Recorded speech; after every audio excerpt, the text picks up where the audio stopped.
उस बच्चे का पीछा करती है और वह उसे अपनी आंखों के सामने देखती है। फिर बहुत हॉरर एक्टिविटीज होने लगती है, जैसे कि डोर अपने आप बंद हो जाना, बच्चे छोटे बच्चे का साया यहाँ से वहाँ भागना, और वह ये सब देख के काफी डर गई होती है। ये सबसे डर के रीनी प्रीस्ट को अपने घर बुलाती है। और इस सीन में हम देखते हैं जब जॉश घर पे वापस आया होता है तो वो प्रीस्ट को देख के चौंक जाता है। तब प्रीस्ट वहाँ से जा रहे होते हैं और जॉश इस चीज़ का कारण पूछते हैं तो रीनी उसे तब बताती है कि वो बुरा साया इस घर में भी उनके पीछे पीछे आ गया है। जॉश को ये सब बातें बहुत बेकार की लग रही होती है। तभी जॉश की मॉम बोलती है कि ये बेकार की बात नहीं है, ये सच है। उसने भी पिछली रात एक सपना देखा था जो कि बहुत बुरा था। तब वो अपने सपने के बारे में जॉश को बता रही थी, तभी उसे जॉश के पीछे वही आदमी का साया दिखता है और वो तेज से चिल्लाती है। तभी अचानक से बहुत भयानक आवाज आने लगती है डॉल्टन के कमरे से। वे तीनों भाग के डॉल्टन के कमरे में पहुंचते हैं। तब तक वे देखते हैं डॉल्टन का कमरा पूरा बिखर गया होता है और डॉल्टन नीचे जमीन में पड़ा होता है। इन सब चीज़ों के होने के बाद वे फाइनली डिसाइड करते हैं कि वो एक उन लोगों से कांटेक्ट करेंगे जो कि पैरानॉर्मल एक्टिविटीज़ में एक्सपर्ट्स हैं डील करने में इन सब चीज़ों से, और वो ठीक ऐसे ही करते हैं। अब हम देखते हैं मूवी में दो न्यू कैरेक्टर की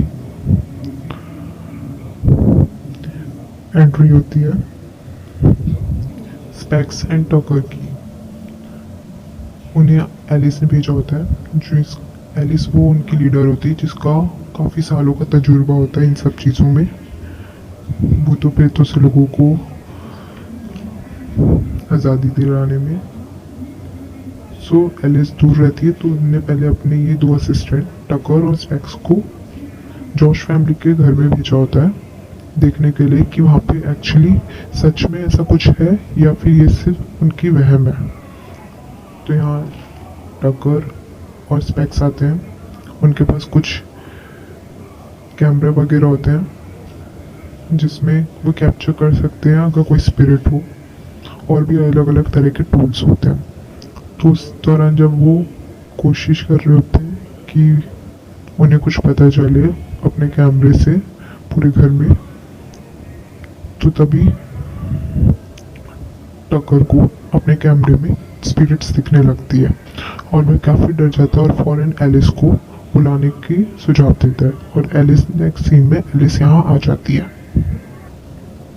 एलिस जॉश की मॉम लॉरेंस की पुरानी दोस्त होती है। एलिस जॉश से मिलते ही बोलती है कि वह उसे जानती है और वो लोग पहले भी मिल रहे हैं। इस बात पर जॉश बोलता है उसे याद नहीं। तो एलिस बोलती जब तुम 9-10 साल के थे तब मैं तुम्हारे घर आई थी और मैं तुमसे मिली हूँ, शायद तुम्हें याद नहीं।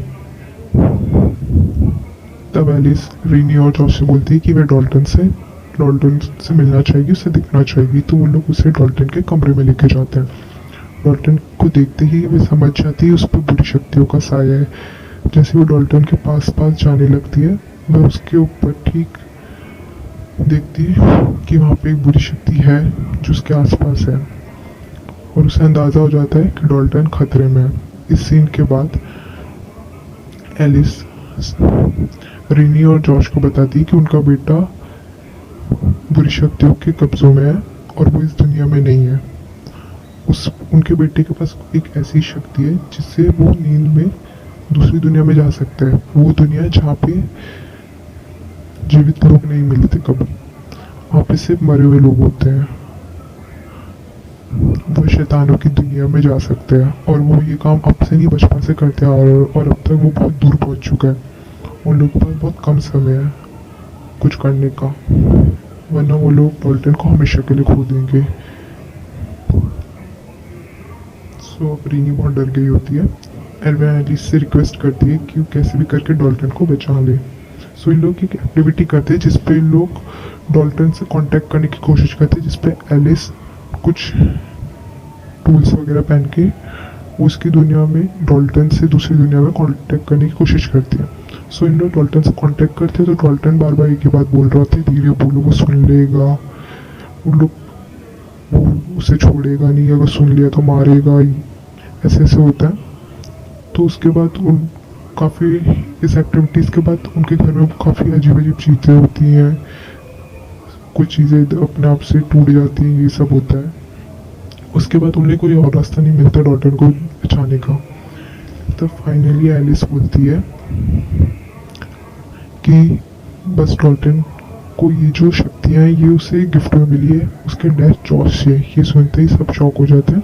तब लॉरेंस बताती है जॉश की मॉम कि हाँ, ऐसे ही पहले भी हुआ था जब डॉल्टन 9-10 ईयर्स का था, तो डॉल्टन के साथ भी सेम यही चीज़ हुई थी। तब एलिस आई थी और एलिस ने उसे इस चीज़ से मुक्त कराया था।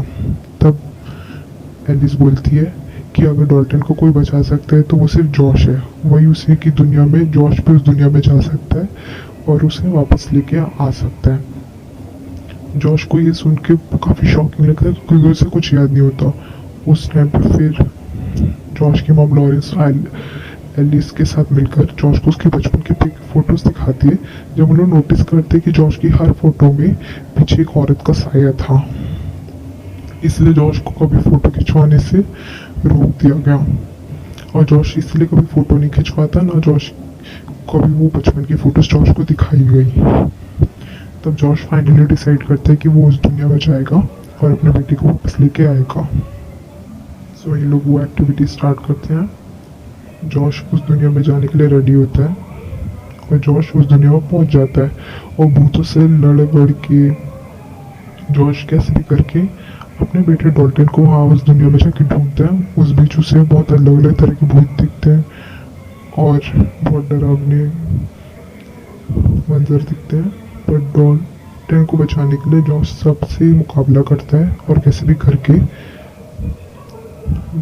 डॉल्टन को वापस लेके आ जाता है। तो इसी तरह यहाँ मूवी ख़त्म होती है। पर मूवी में नेक्स्ट सीन दिखाया है जिसमें जॉश को देखते ही एलिस को कुछ अजीब लगता है। वो दोनों इस दुनिया में वापस तो आ गए होते हैं बट एलिस को कुछ अजीब लगता है। तो एलिस अचानक से जॉश की फ़ोटो खींच लेती है।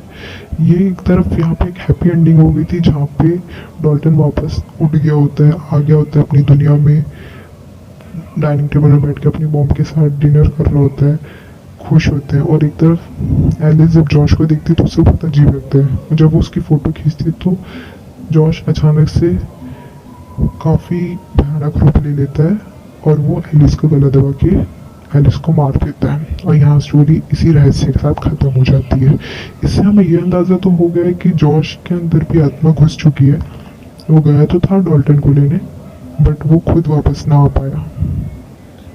उसका शरीर तो वापस था लेकिन शायद उसके साथ एक आत्मा भी वापस आई है।